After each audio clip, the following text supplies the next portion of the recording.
very much. I never start my speeches with an apology, but I apologize for being 30 minutes late. I had to finish an interview which lasted longer than expected, so my apologies. And I'm glad to see that our friends from the ASEAN countries are present here today.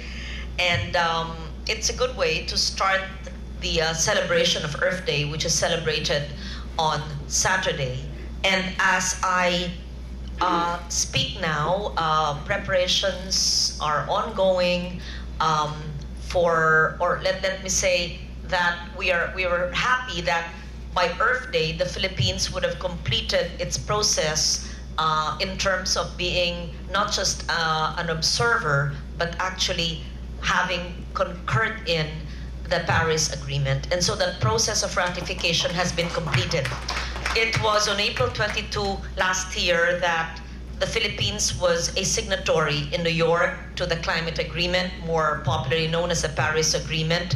It was a long process where more than 30 signatures or certificates of concurrence were secured from government agencies. But as you know, that was a campaign season of the previous administration. And by the time the new administration came in on July 1st, a new set of certificates of concurrence had to be secured with new ministers or members of the cabinet who were appointed last year, and of course a new head of state who had to study, understand, and a cabinet who had to either support it or not support it.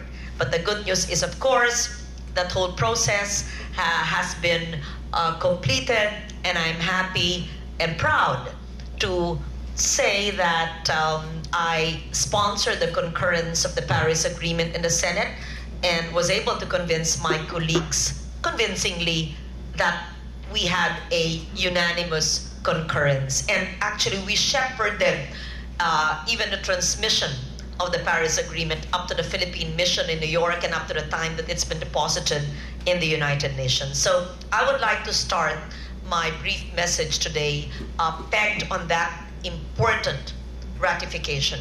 I wonder if all ASEAN nations have already ratified the Paris Agreement. I am not duly informed about that. Not yet, yes. So I will not mention which countries because I may not have the accurate information. So you may not be parliamentarians, you may not have the power to be able to convince your governments or your parliaments to concur in the ratification. We may have even different processes of concurrence or ratification. However, in your own way, through social entrepreneurship programs, through whatever influence or power we're able to do, whether your countries have already ratified the agreement or not, I believe that we can make a difference. So I would like to thank Dr. Lisa Dakanay for that very comprehensive introduction, and Lillian Mercado also of Oxfam. So there's so much to say when you say that your theme is promoting transformational partnerships and women's empowerment in agricultural value chains in ASEAN. That just says so many things. First, where do we start in speaking about ASEAN integration? Another would be to promote transformational partnerships. That's another exciting bite or a term. Women's empowerment may sound like a cliche, but it's achieved, it's a challenge, it's needed, it's happening. Agricultural value chain. So in that short term, there's just so much to discuss. And I read your whole program for today. I think it's still tomorrow. It's just so interesting. And I wish I could stay for 2 days, but we also have a climate reality event tomorrow in the Senate where I work with the Climate Reality Philippines, which is the group of former Vice President Al Gore. But I would like to focus on your event today, which focuses on the importance of grassroots agricultural value chains that empowers women.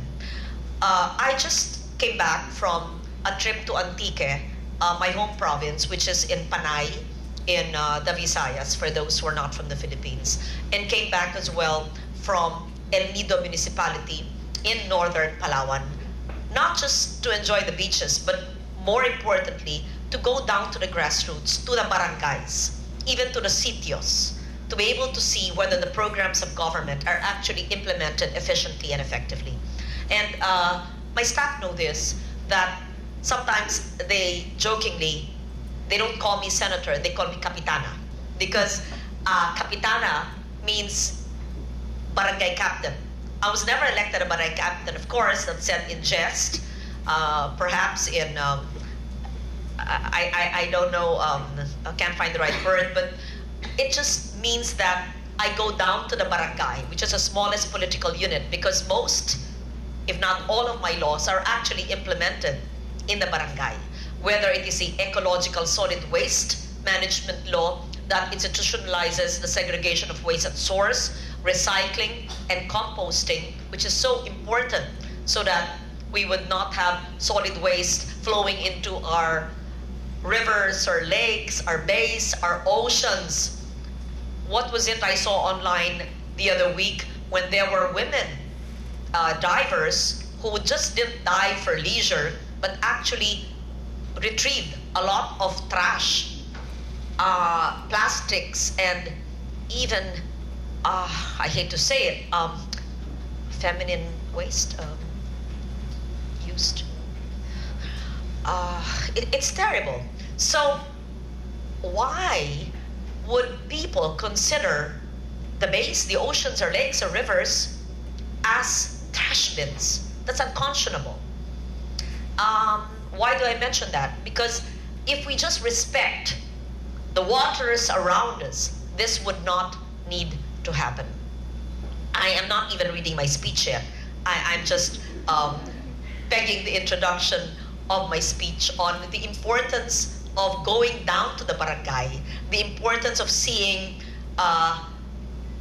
agricultural value chains in the grassroots, women's groups, social entrepreneurial groups, really going down to the barangay. I always say that in my 3 terms, I'm proud to have authored some of the most important landmark laws in the country, starting from the Clean Air Act, the Clean Water Act, the Ecological Solid Waste Management Law, the Environmental Education Awareness Act, the Renewable Energy Act, the Climate Change Act, which established the Commission on Climate Change, the People's Survival Fund, which created the funding mechanism for climate projects, and the National Disaster Risk Reduction Management Law in the environment and climate sector, aside from the other laws like Barangay Kabuhayan Law and SME Law. But all these laws, I would have failed if all these laws were not implemented in the barangay level. And I'll get into that. And so that is why it's so important to see this partnership between women's groups and see the agricultural value chain. Because if we don't see partnerships, then policies and laws, directives, or even ordinances will just be ink on paper. Now, to my main message. ASEAN is one of the most diverse regions in the world. We all know it is a region of 32,000 islands spanning over 4 million square kilometers, hosting more than 600 million people who speak more than 900 different languages and dialects. The Philippines itself, I think, has almost 100, I think 80 languages, and that's different from the dialects that we have. The establishment of the ASEAN Economic Community, AEC, is anchored on the strength of the region's diversity. It operates on the assumption that with open borders and free intra-ASEAN trade, more investments will come in and improve our region's competitiveness. It is expected to set a stage for ASEAN as a single market and production base that would create opportunities for business complementation, thereby transforming ASEAN into a vital segment of the global supply chain. A look at basic facts would seem to support these assumptions. In 2015, the ASEAN's combined GDP stood at $2.4 trillion, making it the 3rd largest economy in Asia, the 6th largest in the world. It is rich in natural resources, and we know that, has a huge young market and a rising middle class. How rich are we?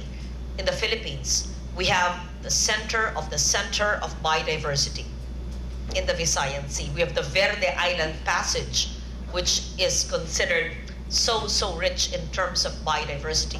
But ironically, we are also considered a hot spot of biodiversity in the world. As we pursue the pathway that will bring the economies and people of ASEAN under a single economic community, we also have to look into the effects in the micro and small and medium enterprises, and including social enterprises. State-run think tank Philippine Institute for Development Studies, or the PIDS, is urging the creation of an enabling environment for social enterprises, seeing these businesses as essential to the attainment of inclusive growth in the country. While a resurgence of social enterprises has been observed in the Philippines and even globally, the current policy environment in the Philippines is somehow still unresponsive to their growth. Furthermore, the ASEAN economic integration poses both challenges and opportunities for social enterprises and their smaller producer stakeholders in agricultural value chains. Social enterprises and MSMEs are clearly susceptible to greater competition, given that they have limited access to finance and technologies as well as markets. They have limited capacities for compliance with standards and certification. Unless we provide the necessary support and interventions, these enterprises are likely to lose out in deeper competition. This is a scenario in general for social enterprises. What more if we take in or consider the gender factor? According to the Philippine Commission on Women, women's domestic and household roles generally limit their earning ability. Other barriers include inadequate access to and control over production resources and markets, segregation or discrimination into lower paying jobs, and the lack of market-driven skills and knowledge. Women who want to engage in income-earning activities while still having sufficient time for family startup or small businesses in traditionally women-identified areas with limited growth potential. This conference provides a great opportunity to examine these scenarios and to assess current trends, to exchange best practices, to generate solutions, to promote agricultural value chain interventions and investments in ASEAN that would transform and empower women and men alike, small-scale producers, as a contribution to achieving inclusive and sustainable growth. Here in the Philippines, the PCW is currently implementing the Gender-Responsive Economic Actions for the Transformation or Great Women Project 2, following the completion of the first Great Women Project in 2013. The first project focused on creating an enabling environment for women's economic empowerment at the national and the local level, and in the latter part engaged the private sector partners to support women micro-entrepreneurs improve their product design and market strategies. In response to the lessons and recommendations from the first project, the Great Women Project 2, which commenced in 2014, will end in 2020, is focused on improving competitiveness and sustainability of women enterprises in order to produce quality, environmentally sustainable products, making value chain more gender responsive, to improve entrepreneurial capacities. It continues to improve the policy, environment, and coordination of service delivery among agencies and private sector partners. They were actually participants in our National Crafts Fair, which we support annually with the Department of Trade and Industry, with the Bureau of Domestic Trade. I know that it is not the job of a lawmaker or legislator to convene or to bring about all this crafts fair, but I earmarked a budgetary provision with the Department of Trade and actually micromanage this micro enterprise fair that is actually vetted and curated so that first, they must come from indigenous peoples groups. Second, they must prioritize women entrepreneurs in the grassroots. Third, they must be environmentally sustainable and must be gender responsive, among others. And this was initiated last year. It will, I think, again have one this year, either in June or October. The Great Women Project was represented, and many others, like the Antique Development Foundation, the province where I'm from, small cooperatives of women from the Malabor Piña Weavers Association of Tibiao Antique to the Santa Rosario Multipurpose Cooperative in Pandan Antique, where women use weeds from the mountains, either pandan or barrio or nito, and do crafts, bags, mats, and all of that. And all of these little groups that we have to go to in the provinces may not have support in the national level, may not export, of course, may not be seen in malls or even stores, but are given attention, the exposure, and the financial and technical assistance in this National Arts and Crafts Fair. And I hope that we could have more of those, not just the annual bazaars or changes during Christmas, but really to have more access to market of these micro enterprises in the provinces, both by women cooperatives and indigenous peoples groups. While support from the private sector and grants-based projects from foreign investments and institutions are most welcome, the government needs to create an environment that would allow women to pursue social enterprise and other opportunities and ensure sustainability and growth. The other day again, I think it was on Holy Saturday, when I went to Barangay Bukana, Sitio Nakpan, in El Nido in Palawan. I spoke to a woman, and she was very poor, living in a shattered shack, and I asked her just to spot check and audit whether the budgetary allocations that I do in my job as chairman of the Committee on Finance actually trickles down and is received by them. And I was quite disappointed to see that the conditional cash transfer, which she should have received, was only received in half. Of course, because it is conditional, because she said, we are not able to attend the seminars because we're very poor, because we have to fetch water when there is none. She had several children who were young, and she has to cook, do all the chores. And so you realize that while conceptually the CCT is good, it may be difficult for the very poor to comply with a seminar, even having decent clothes to walk and having the transport to pay for a tricycle. That's why we have to look at how we're able to make them comply, at the same time supporting them in their household chores. I even asked her whether the rice allowance, which we provided in the General Appropriations Act this year, was received by her. And she looked at me with a stunned face and she said, no. She has not even received the 1,000 a month and only received 500 because she was non-compliant with the seminar, and she did not know that a 600 rice allowance was allocated in this year's budget. And so I called Secretary Tagiwalo yesterday, who was grateful for my doing the audit of the CCT in a far-flung sitio in the province of Palawan. And I continue to do that. I always ask, CCT ba kayo? Nakuha pa ho nyo yung rice allowance? They look at me with stunned faces. Even when I go in the mountains of Antique, for example, and I ask them, you have access to barrio, which is a weed, and they dry it and they do bags. And I ask them, do you know that there's such a thing as shared services facilities of the Department of Trade and Industry, where they give away equipment, to those who need, whether it's a loom, whether whatever machine is needed, decorticating machines or whichever is needed. They look at me and they have no idea of these government projects. Do you know that as a 4-piece beneficiary, you have access to the SLP, or the Sustainable Livelihood Program? They don't know.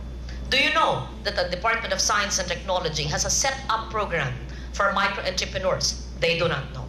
And so, clearly, there is a disconnect between laudable programs of government funded by Congress. We allocate the funding, PowerPoint presentations given every year, hardworking people of the executive trying to reach out, but there's much, much more to be done.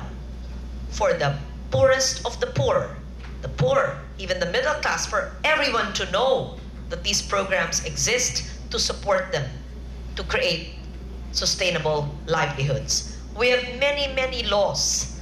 It was mentioned earlier by Dr. Takanay. I authored in my first or second term still the Micro and Small and Medium Enterprises Law. And in this year's budget, we allocated 1 billion pesos for assistance to micro enterprises through the Small Business or the SB Corporation. Again, I go down to the grassroots. No one knows. And so they will, I will ask these agencies, how are we able to provide these needs to our people if they don't know it exists? There's supposed to be a loan portfolio that the SB Corporation, Small Business Guarantee and Finance Corporation, so that a microfinance trust fund to provide collateral-free fixed and working capital loans to micro and small enterprises. It sounds good, but it's not happening yet. So another law, which I authored in my second term in 2007, knowing the need for our 4th, 5th, and 6th class barangays to encourage local and rural entrepreneurship, is the Barangay Livelihood and Skills Act. It's actually called Barangay Kabuhayan Act. Kabuhayan meaning livelihood. And so it is TESDA, the Technical Education Skills Development Authority, that is supposed to implement this 10-year-old law, which has been funded every year. And I still have to see the impact and assess the impact of the effectivity of this law that I authored 10 years ago. It is supposed to assure that all livelihood and skills training are offered up to, again, the barangay level. It was also mentioned that we have the AGRA Reform Credit Act. This is not a successful law because the banks actually pay the penalties. They would rather pay the penalties than comply with the mandate of allocating 25% of their loanable funds to the agriculture sector. Because our comprehensive agrarian reform program, which has been here for decades, 30 years, would not be successful if we only distribute land without the capital assistance. And so this AGRA Reform Act should have been the complementary mechanism or the law to provide the capital needed so that the recipients of the land may buy equipment, seeds, fertilizers, livestock, etc. While programs and incentives enjoyed by MSMEs apply to social enterprises as well, it is imperative that legislation for social enterprises is also considered. There's also a pending bill in the Senate, the Poverty Reduction through Social Entrepreneurship Act, present, but would provide social enterprises with incentives such as tax exemptions, special credit windows, and to guarantee funds and local government support, which is actually already present through the Barangay Kabuhayan Law, the MSME Law, the provision of the 1 billion fund in the present year's budget. Another proposed measure soon to be enacted into law, which I authored, is the Philippine Innovation Act, which aims to create an ecosystem that facilitates and supports innovation and entrepreneurial growth in cooperation with all stakeholders, including the academic business. We also have to take into consideration other factors that may impede the growth of microenterprise, and that's climate change and disaster risks. We know that the microenterprises, many of which are located in the rural areas, which are more vulnerable to extreme weather events, are vulnerable and susceptible to climate change impacts and disaster risks. Climate change is a great threat, especially to the agricultural value chain. We know all of that. During times of drought, during times of severe rains, intense rains, flooding, all these extreme weather events, such as stronger episodes of drought, which we experienced, was it last year or 2 years ago, and saw how the Kidapawan clash erupted because of the drought or the lack of preparedness for the drought. Of course, we've seen how excessive rains have caused floods and devastation, deaths, and loss of livelihood through Ondoy, Pepeng, Sendong, Yolanda, and that happens 20 times a year or more. In fact, crop yields are estimated to decline by 19% in Asia towards the end of the century with a lack of climate change interventions. In line with this, social enterprises can build resilience by knowing the risks and by knowing how climate change could affect the enterprise, to create business continuity plans that highlight resiliency as a core feature of the operations, and to develop strategies that advocate for ecosystems protection and consider environmental changes ahead. So we must, when we plan for social enterprises, for micro-enterprises in the agriculture sector, by women, for women, we must take all of these into consideration. Disaster risks, climate change, vulnerabilities, even in setting up the location of the enterprise. A geohazard map should be considered, even in the construction of a home, of an office, of any small operation. Geohazard must be taken into consideration.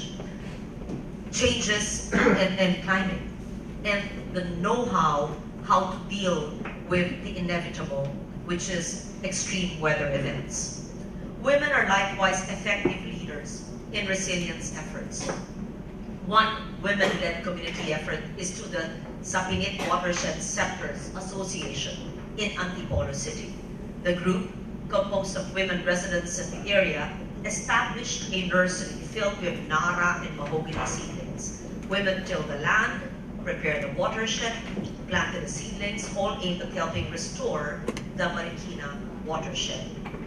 In the coastal barangay of Talokgangan in the province of Iloilo, women are at the forefront of rehab efforts covering 3.5 hectares of mangrove forests. And just yesterday, as I was being interviewed in CNN Philippines in a program called The Source, I was happy to see a watershed area or a coastal area where there was massive mangrove planting by women in Calapan, Oriental Mindoro. I'd like to visit that soon.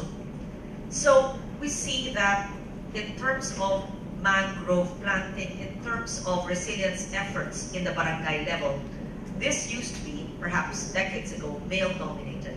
But we see it has become a mostly female enterprise. Even in Barangay Papaya in Nasuku, where I donated a fishing boat some years ago, we saw women in the mangrove area planting mangroves as a project of the local government. So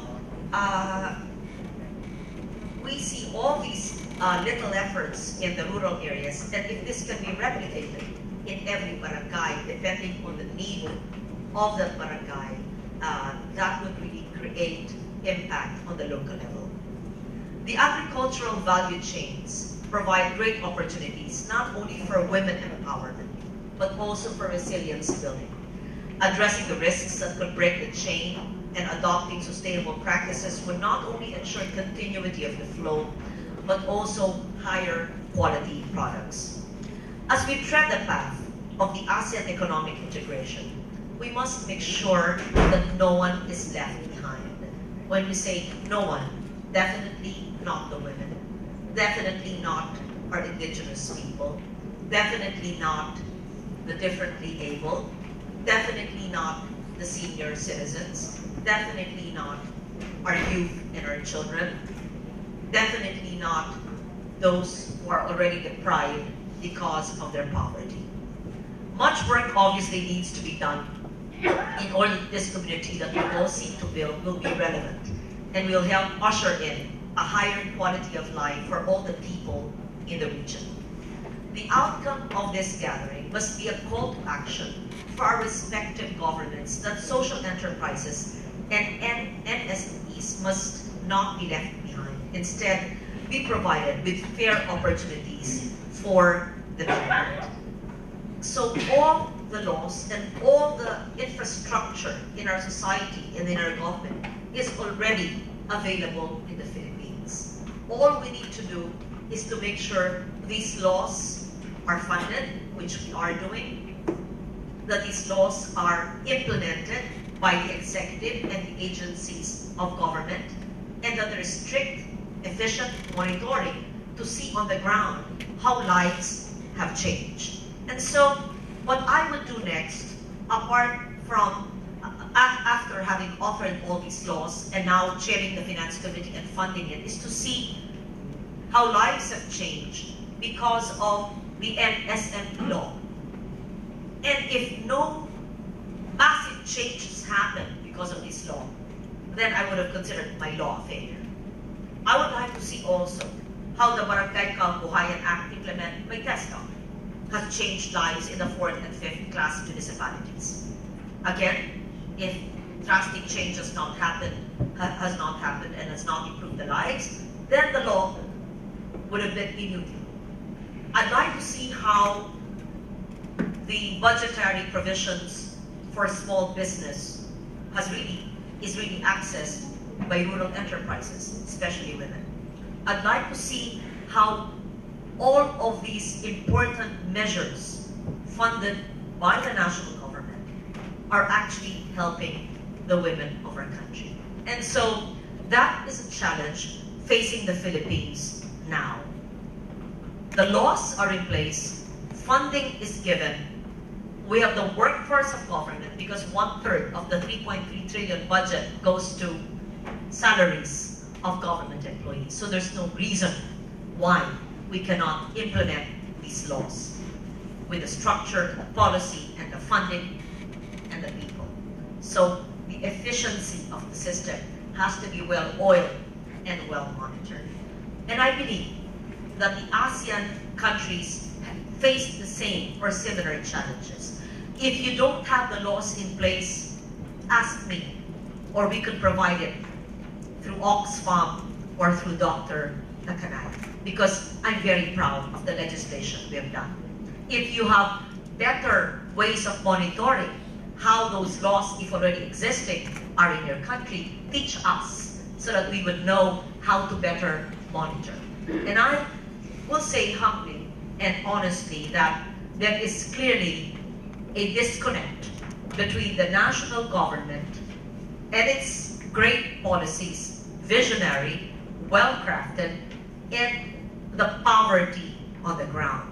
And so seeing that process completed, seeing lives change because of budgetary provisions, and the role that the private sector, that civil society organizations, that people's organizations, that social enterprises do, that micro enterprises contribute to society, that is what's important. Because sometimes we see the private sector doing better than government. And so I always say, if this NGO can do it so well, why can't it do it? I also saw in San Fernando, Barangay San Fernando in El Nido, TAO, Tao Foundation.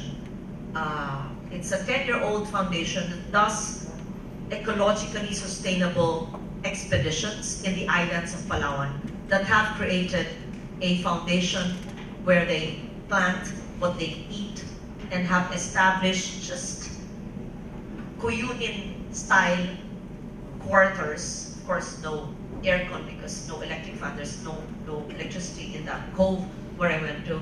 It's pretty, made out of organic and natural materials. So those are perhaps social enterprises that we've seen. And I can go on and talk about the importance of all these enterprises in the grassroots, because that's what I've been doing and that's what I've been going to in my days as a young journalist and in my 3 terms as senator.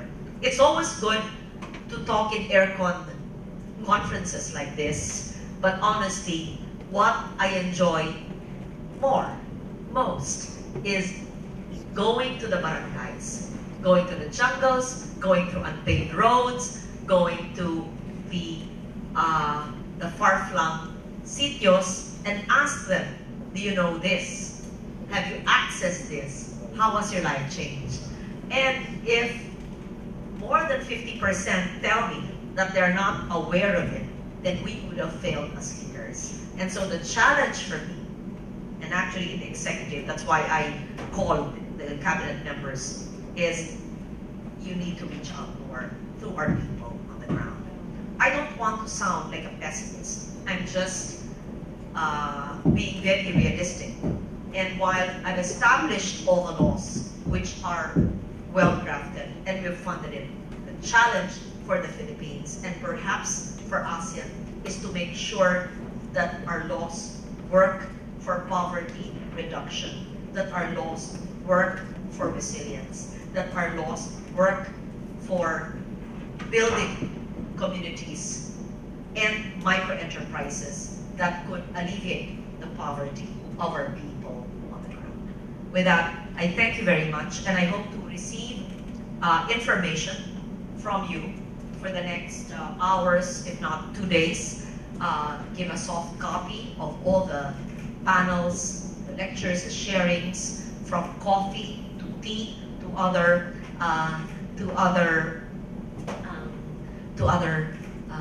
presentations. I hope I could stay, but I can learn from you virtually if you give me, through my staff, a copy of all the presentations. I hope that I have enlightened you somehow. I know that sometimes I talk too lengthily. There's just too much to say in so little time. If our participants from ASEAN would like to see the laws that I mentioned, we can actually email it. So that's we can give it to Oxfam, and that's the MSME, the Barangay Kabuhayan, perhaps even the Climate Change Act, and my Innovation Act, which will soon become a law, and perhaps even the Clean Water Act and all the other environmental laws. So good morning, and thank you very much.